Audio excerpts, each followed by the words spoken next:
Tās komplektācijas nav tik bagātas. Noteikti, ka ne. Nu, vismaz tagad skatoties mūsu Viņam ir rādiņa. Viņš ir vienīgais ar tādu komplektāciju. Jā. Es ļoti arī ērti jūtos. Tāds tiešām foršs pārredzams, tāds ērts auto, kur arī telefonu savienojamības visas. Navigācijas, jā. Sēdekļu apsildes. Forši. Un stūri ļoti viegli griežās, ko to uz vietas. Tā kā esi, bet jā. Un vietā aizmugurē ir, ņemot vērā to, ka maza mašīnīte, bet vietā aizmugurē ir. Un tepat ir daudz vietas. Es tikai sēžos pacais sevis un pilnīgi brīvi. Jā, tā kā nice. Es teiktu tāds foršs pilsētas vai arī pat varbūt arī lauku. Nu, ja viņš ir 4x4, tad tas viņam baigais bonus būs klāt. Bet es domāju, ka nebūs. Nu, paskatīsimies. Jāskatās, jā. Bet CSDD man arī nevar nemaz redzēt. Nē, to tu var redzēt tikai pēc pats palienot apakšā.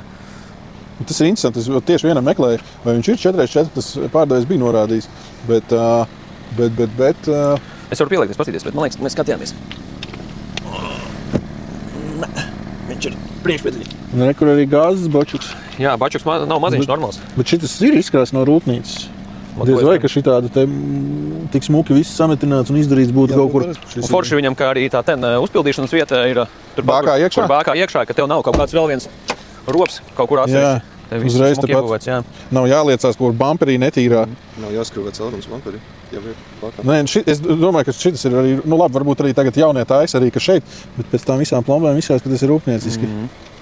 Vismaz visi tur tie... Pulētie diski nav nobružāti veseli. Parasti jau viss tādas lietas nobružāts, te viss ir forši. Ko viņš varētu būt līdzīgs kādam kaškajam? Nu, kaut kas uz to pusi, vismaz izmēros. Nu, priekšā ir no sāna skatās kaut kur Volvo, tāda priekša kaut kāda. Jā. Pēc tām lampām. No aizmuguras, jā, viņš varētu būt kaut kāds tāds, varbūt kaškais. Grūti pateikt. Nu, interesanti. Man pašam pirmā reize tāda ir mašīna, bet ņemot vērā to, ka viņa ir 18. gada ar ļoti labu komplektāciju un viņas cena, man liekas, ka gandrīz konkurentu nav. Mēs šodien viņu ieliekam internetā par 9,999 eiro. Jā. Nē, 9,990. 9 eiro jau atlaidīt. Jau atlaidīt, jau startā, jā. Par nobraukumu var nokomentēt. Tur kāds ar nobraukumu bišķi ir paspēlējies, jo reālais nobraukums bija kaut kādi 230 kaut kas.